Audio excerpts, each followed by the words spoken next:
The call to extend church community online has as much to do with where we've been as it does with where we're going. In Jesus' time, church happened around a table where anyone from Jesus' disciples to tax collectors shared a meal, a drink, and conversation. It was intimate and it was daily. Church was family. In that small community, getting to know each other was a certainty. Sharing resources was imperative, and prayer was transparent and fluid. It wasn't until 200 AD that the first Christian church was built out of the need to assemble larger groups and provide facilities for the community.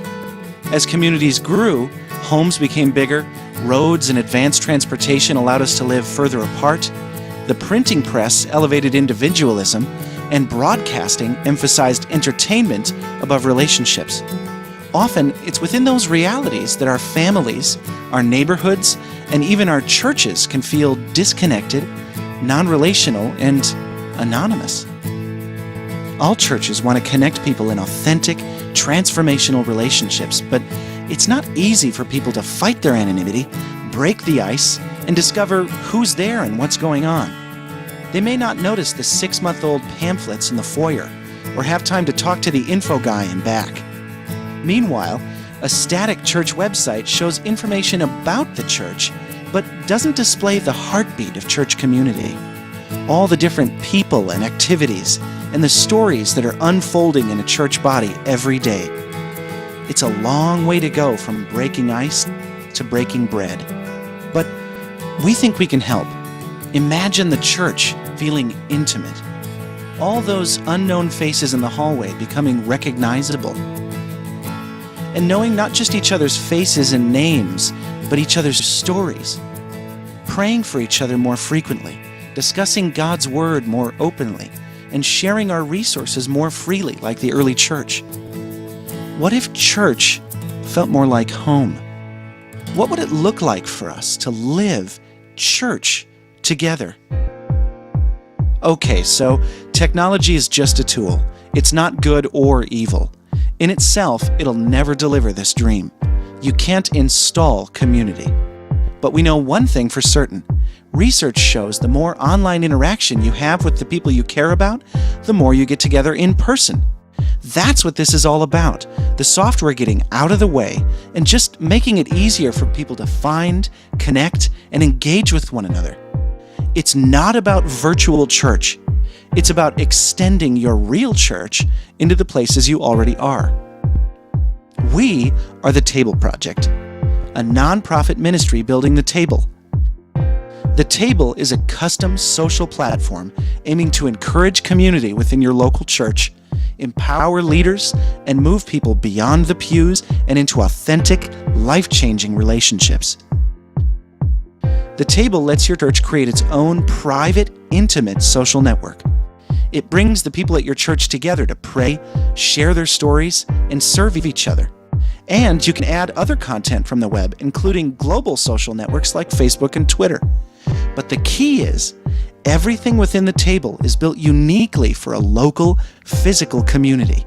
So now, the people you meet face-to-face, serve with side-by-side, and share everyday life with, they're with you wherever you go. What makes the Table different?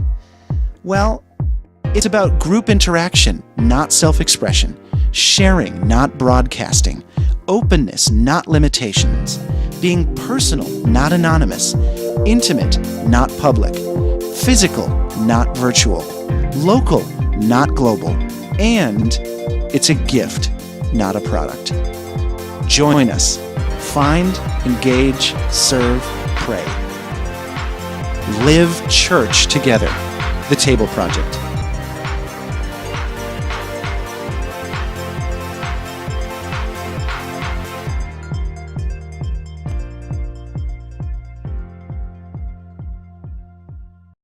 Hi, I'm Josh.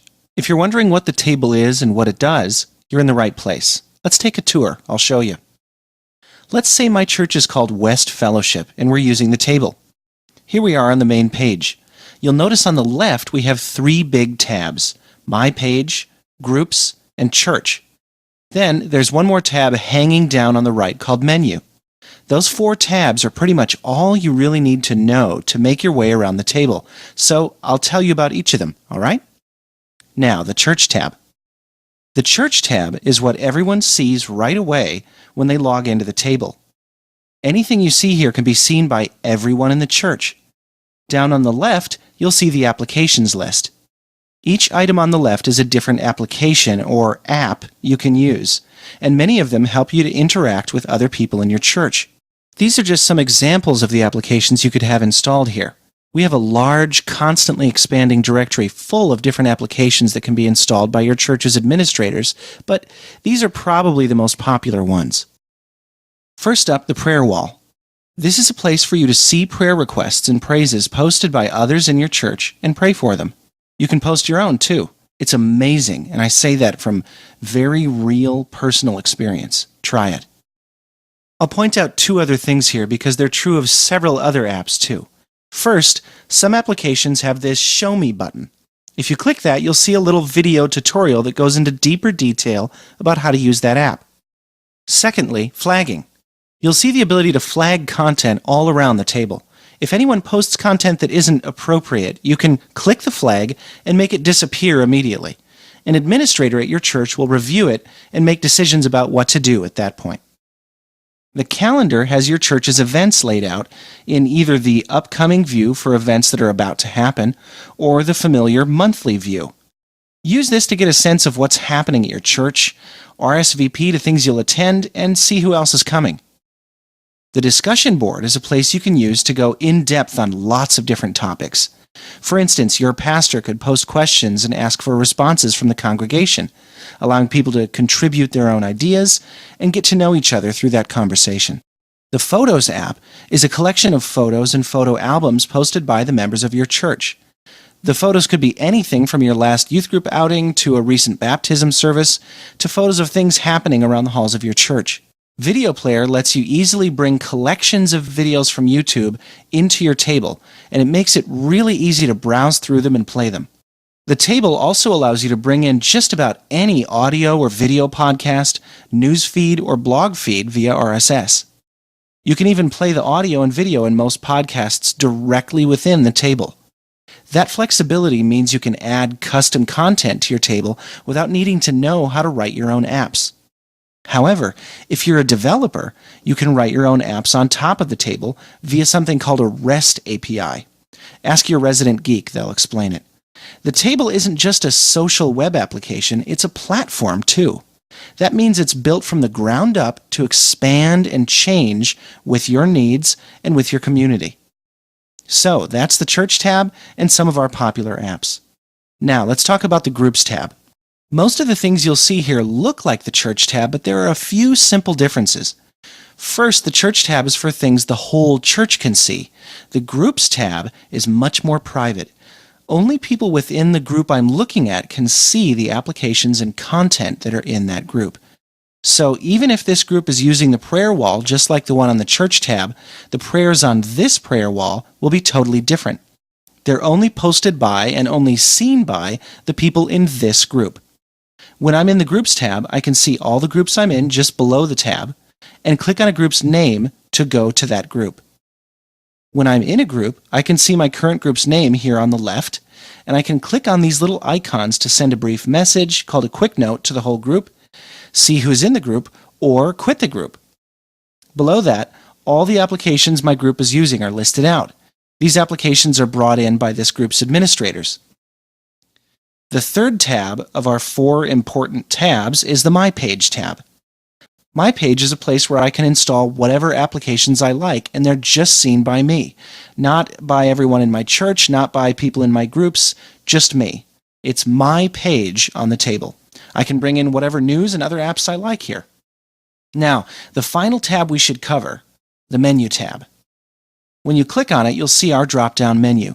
There's a reason we chose to have a menu that drops down rather than sending you to another page. When you're on your Groups and Church tab, you'll occasionally want to see some piece of information quickly without leaving your place. Maybe you want to look at a person's profile or see information about a group at your church.